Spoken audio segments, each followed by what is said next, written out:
Hi, I'm Candice Malcolm, and this is the Candice Malcolm Show. We have a great episode for you today, folks. We have Michelle Rempel, conservative immigration critic, shadow minister, joining us to talk about the temporary foreign worker announcement from her party yesterday. But before we get into that, we are going to break some news here on the Candice Malcolm Show. We usually just talk about the news, comment on the news. Today, we are breaking some original reporting, which is that the government of Canada has begun to track exit visas and exit data on people leaving the country. This is something that Canada should have been doing for a very long time. In order to have an idea of how many people are in your country illegally, you have to track not just those who are entering the country, but also those who are exiting the country. Well, for years and years, Canada didn't do that. But the Candice Malcolm Show has learned that starting in 2020, the Canadian government began tracking exit visas and exit data so that we would have some idea of how many people are leaving the country. But get this, folks, when we asked the Canadian Border Service Agency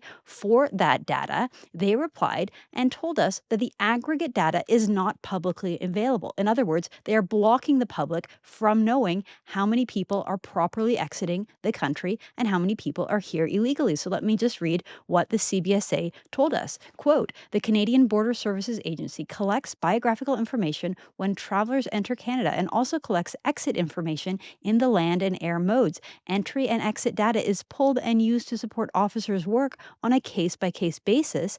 Aggregate data on specific cohorts, including international students and temporary foreign workers, is not available. So in other words, the government has the data to know how many and whether temporary workers are actually leaving the country when their visas expire, but they aren't sharing it. They don't want you to know. They don't want the public to know. They would not let us here at Juno News have this information. Why not? Well, maybe because it shows that these temporary workers aren't leaving as planned and as scheduled. Remember the story that came out in November of 2024 that Ottawa's immigration plan for 2025 assumes that 1.2 million temporary residents will leave the country once their visas expire. It's based on trust, purely trust. We don't have enforcement methods. We're not going to do deportations. We're just going to sit back and hope that the 1.2 million people whose temporary status will expire will just pick up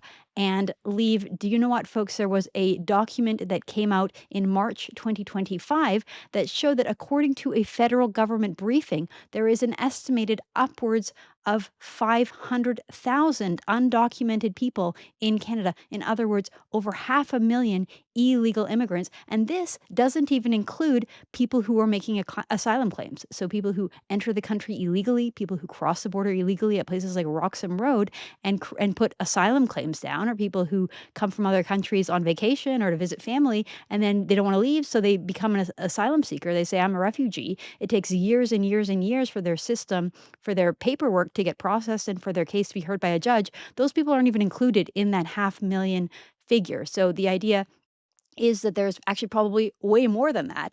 Another stat for you here, as of July 2025, there were 291,000 asylum claims awaiting decision. This compared to 232,000 1 year earlier, and the asylum claim queue has nearly tripled in 2 years. You know, back when Stephen Harper was prime minister, they made changes to the immigration system. I worked for the government at that time in the immigration office, and the year that those changes were made, we had about 10,000 asylum seekers, 15,000 asylum seekers each year, because we closed loopholes. We put visas on countries that sent a lot of asylum seekers and people asking for refugee status. And so we had the number down to 15,000 a year. And it is now almost 300,000 people coming to Canada and asking for asylum.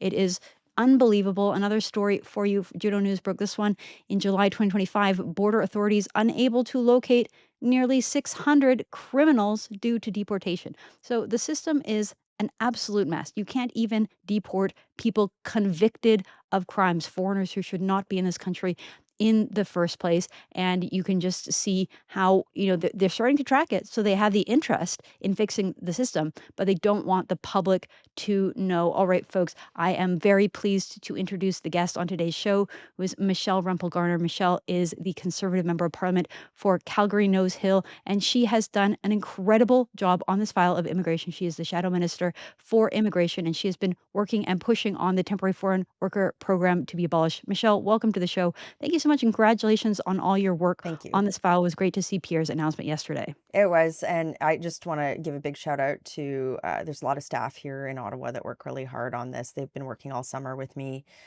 getting ready for the fall. And, yesterday's announcement's the first of several that we'll be making on this really important file. It's affecting a lot of Canadians. And so what is your reaction to the news that we just broke that the Canadian Border Service Agency is tracking exit information, collecting exit data, but they will not share it with us at Juno News? What do you make of that? Like, this is so frustrating, Candice. Um, why wouldn't they share this?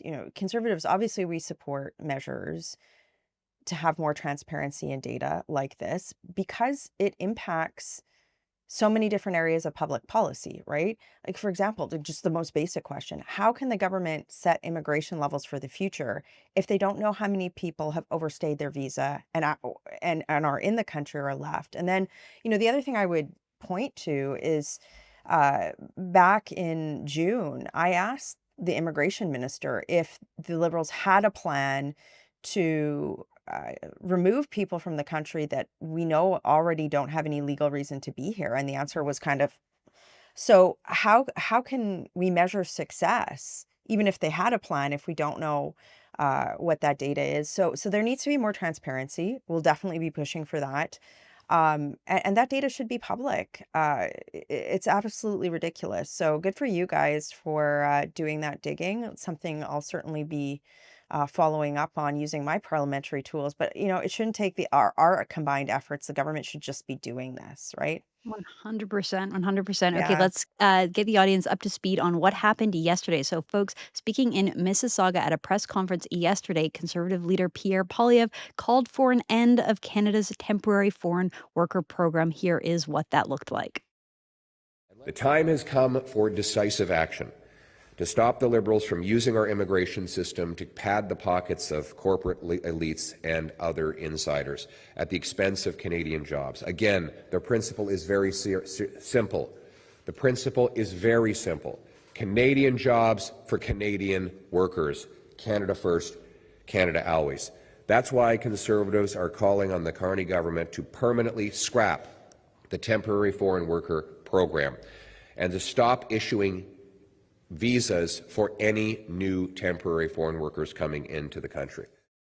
So I'm going to play a few more clips in a moment, Michelle, but I want to just get your comment on the temporary foreign worker program because it was a program that was in place in the Harper years when Harper was prime minister, but it has just exploded under the Trudeau government and now continued under Mark Carney. The whole concept never really made sense to me, right? It's like if we have an immigration system where we want to welcome people into the Canadian community, we want them to become Canadians. That's part of our story as a country. And so it's like come to Canada, yes, and join the family, right? Become a citizen. And that's always sort of what the Liberals push. They shortened the amount of time that you had to spend before you could become citizen.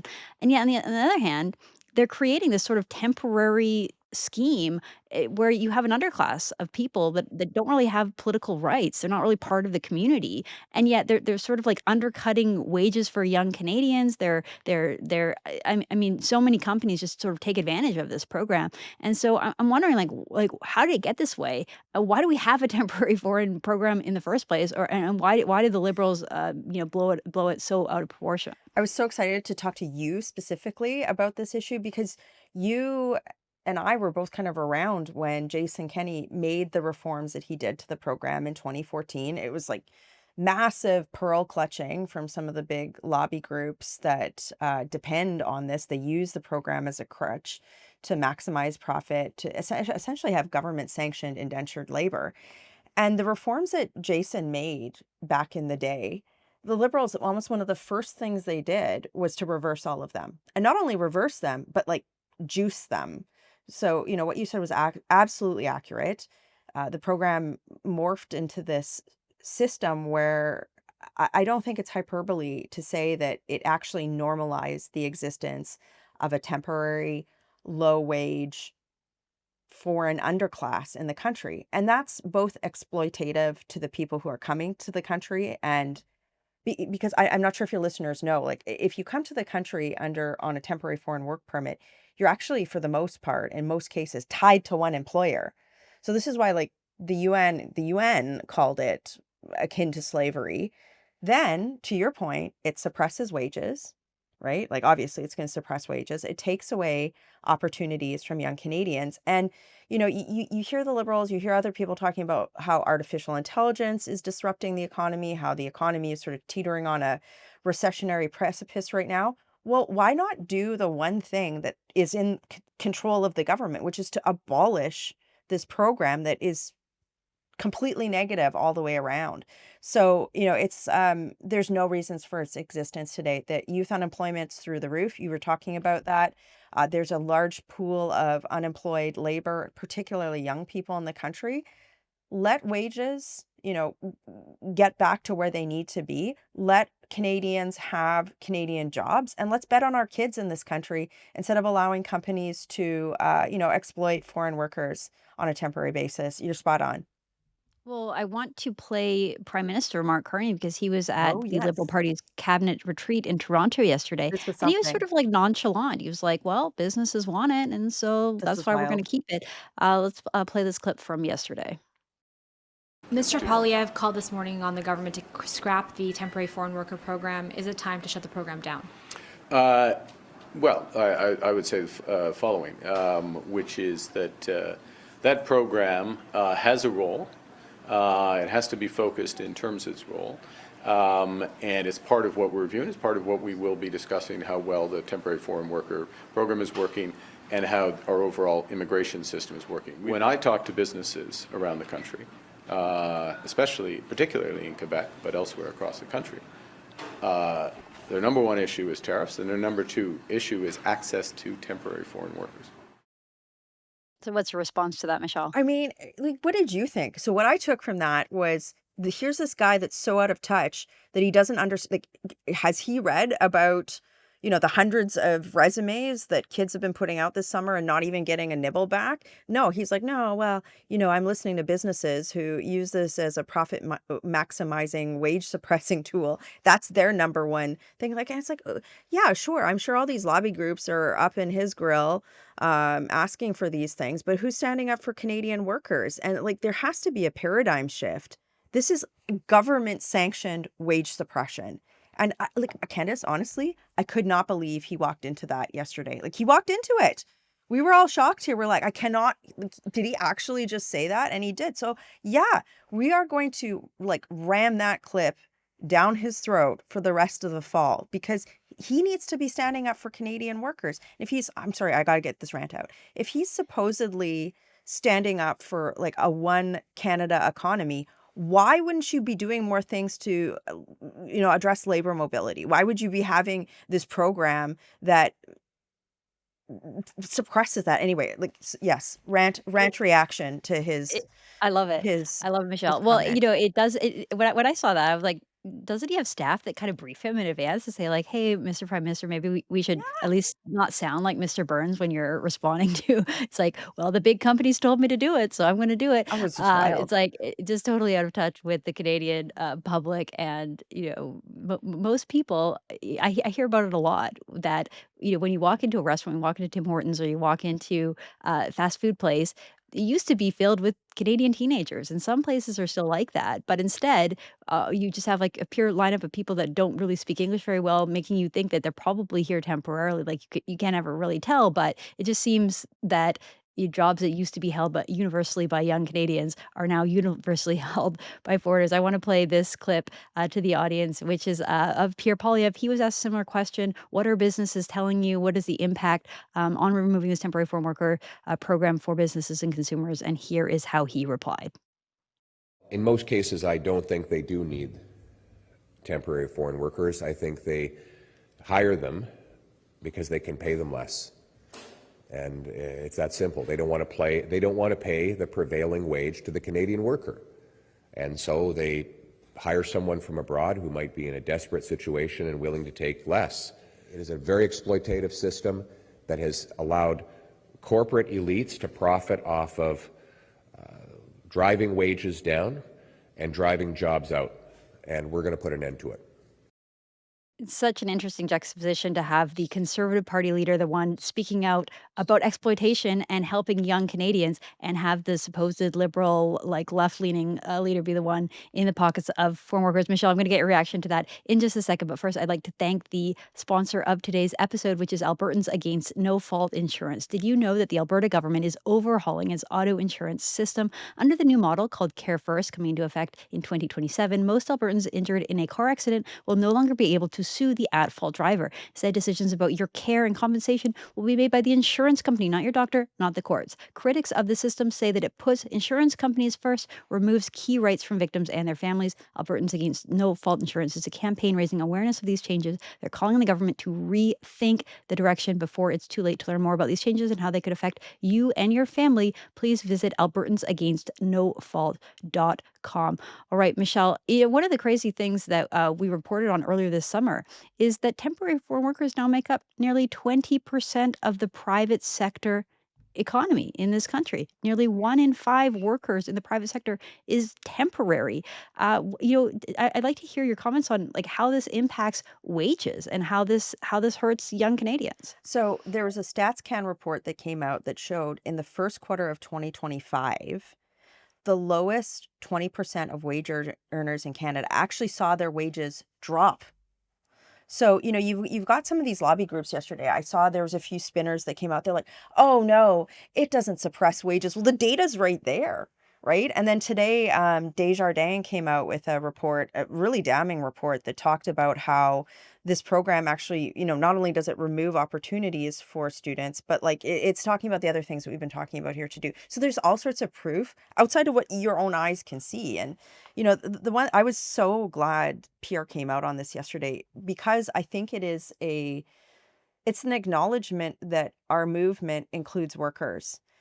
Like working class Canadians see themselves represented by our party, and we have to fight for them. And this is such obvious low hanging fruit. The one thing that I would add to what Pierre said about the wage suppression issue is just to reemphasize the fact that like this is indentured labor for the most part. For like, why do people rely on TFWs or employers? Well, because it's somebody who can't complain, who is tied to a job for a set period of time. So when you think about what that has, the impact that has on productivity, on working conditions, like the impacts are so far ranging. Like the last thing is this, like we had people from across the political spectrum, even on the left, like the progressive left going, yeah, they're right yesterday. So like the number of permits they should be issuing through the TFW program this year is 0. It needs to stop right now. Well, I'm so happy that you've been pushing this issue, and it was so great to see your party come on board because I know during the election, this wasn't the position that you took. It's too bad. I wish you had taken this position 6 months earlier. Can you explain, like, what do you think the change, like, why did this come now? I mean, I wasn't the immigration critic 6 months ago, but I'm kidding. I think that I really appreciate the position that the party took in the election. We had the fact remains we had the best turnout of any election we've ever run in. And it was because Pierre was focusing on issues that are in that working class voter coalition: cost of living, the carbon tax, crime, which we'll still continue focusing on, homes and housing. Like those are still the issues of Canada. I think that I think that right now, there's so much data to support this position that it's a no-brainer for us to take and push on. So, I'm going to push back a little bit too. Our party has focused on immigration. My predecessor, Tom Kimmek, who you know very well, he did a marvelous job in the last parliament showing like exposing this data, paving the runway for some of the announcements that I'm able to do too. So, what I would say is sometimes it takes in parliamentary life, it takes some time to move the needle both on public perception, but also to find the right public policy path. And I want to thank everybody in my party that's worked so hard on that over the last several years. And here we are today. But we are going to have a very aggressive posture on this file once the House finally sits in the next week or so. Well, we're very much looking forward to that. I want to just share what, your advocacy on social media has been amazing to watch on this, Michelle, really exposing this scam system, Thanks. the labor market impact assessment program. And one of the things you posted, this is just hilarious, that in Mark Carney's own backyard in Ottawa, a Mucho It's Burrito crazy. is putting out a job offer for a temporary foreign worker in a city that has unemployment of 47,000 people. Youth unemployment in Ontario is 199,000 people, and yet here's Mucho Burrito, so a fast food restaurant, offering $36 an hour. 36 bucks an hour for a temporary foreign worker and claiming that a Canadian won't take that job. I'm sorry, $36 an hour equates to $75,000 a year. That is well above the median income in Canada, and yet It's this wild. company is claiming that they need a foreigner, they need someone from India to come and do this job is unreal. Michelle, tell us a little bit about this tweet. Well, you know what? It's been really interesting. I actually have to give credit to a colleague in the OLO for just sort of pitching to me. He's like, why don't you put out graphics showing this data?" And it went like it exploded like wildfire. I've seen so many influencers from across the political spectrum sort of take this up and expose all of these employers across the country that are doing exactly the same thing as the one that you just mentioned. There's no reason for these employers to be doing that given the youth unemployment stats in the country. So I think it's really important, and I would just encourage other people to do the same thing. There's several websites that are now posting these where these temporary foreign worker, these LMIA, these labor market impact assessment jobs are. And people should absolutely be highlighting them and saying, no, why are the Liberals letting this company bring in a TFW when there are tens of thousands of unemployed kids in the same region? There was one in Calgary, Candice. It was a Tim Hortons, and I think it was like basically down the street from a high school. And it was, looking for a TFW. There's no excuse for that. So, we will continue to be pointing out which employers are doing this. And I would just like for employers that are listening to this, there is no reason for this. We've talked about, there are legitimately hard to fill positions in agriculture and agri-food. That should be a separate stream. But like, it, you know, end the practice and come out and say, we're not going to do this anymore. We're betting on Canadian kids. I will celebrate those employers. I Well, commit to that right now. like something you just said, it really stands out because it's like, let's invest in Canadian kids, right? Like the idea is, Us? to your point that you made earlier about indentured servants, it's probably easier for a company to say, okay, I'm going to sponsor in someone from India or someone from the Philippines who Yeah. is very poor, who has very little rights when they're in Canada and they can't leave my company. I know they're going to show up for work. I know that I can grind them and work them to the bone and pay them very little. They're not going to complain because they can't leave. Whereas if you have to take a bet on a young Canadian who has never had a job before, it could go well and it could go wrong. Maybe the kid won't show up for work one day or something like that. But the idea is that this is our country, and what's our future going to look like if young people don't get their first job? They don't have that experience. As a teenager, I held many jobs. I worked at a fish and chips stand. I worked at American Eagle and sold jeans. Right, like Ice cream store. That was my there you first. go, and that builds your character, and it teaches you about accountability, and it teaches you about teamwork and all kinds of other things, and if young Canadians aren't having that first opportunity, like, what's our economy gonna look like in 20 years? So to all these business groups that are saying, "Oh, well, we need these temporary workers, we need someone to work at Mucho Burrito, makes $36 an hour, and Canadians won't take the job," like, no, invest in Canadians. And also, like, going back to what we were talking about earlier, like normalizing this scenario where the government is sponsoring a permanent, unlimited supply of a temporary foreign, low skilled underclass, that doesn't incent. It normalizes that young kids shouldn't have jobs, right? Like I hear from like some of these lobby groups, oh, well, kids don't show up for work and stuff. It's like, well, are you hiring Canadian kids? Are you trying? And I would just say, like, Canada existed and did just fine without this class of immigration before. It will be just fine again. I guarantee you. We had I met some students or some young Canadians that are in this boat at Pierre's announcement yesterday, and they were ecstatic that we were making this announcement. And I think that in the long run, I think the government's going to have to abolish this. Uh, in the long run, it'll be a very positive change, just overall, for the working paradigm that Canadians are expected to both interact with and enter. Well, Michelle, I really appreciate your time. Just one final question before you go. I don't know if you saw the news story, but Elections Canada is investigating Juno News and our reporter Kean Bexley for some very thorough, well-vetted, corroborated story that he released during the election campaign, which embarrassed the Liberal government, and now they're coming after us. I'm wondering if you can comment on the story. Yeah, I mean, I don't know all of the details of the story. Admittedly, it's been a busy week for me, but particularly for me, and all of my conservative colleagues, we believe in free speech. It's why we opposed, and you've done such a good job on this too, opposing the Liberal censorship bills, Bill C11, C18. I think the knowing what I know about the story, the part of the bill that they're using.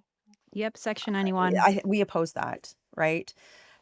Conservatives did. So, we stand on free speech. And, the role of media in Canada is to hold people like me and the government to account.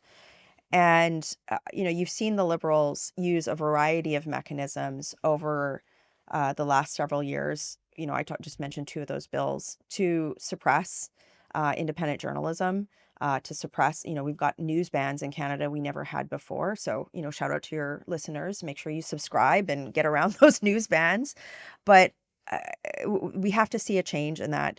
We won't have growth and innovation in Canada or government accountability if the government's primary objective is to suppress freedom of speech. So we're going to stand up for that and hold the Liberals to account. Well, I really appreciate your words. Michelle Rempel Garner, the MP for Calgary, Nose Hill. Always appreciate your time and keep up the good work over Thanks there. for Thank you having so me. much. All right, folks, that's all the time we have for today. Thank you so much for tuning in. I'm Candice Malcolm. This is Candice Malcolm Show. Thank you and God bless.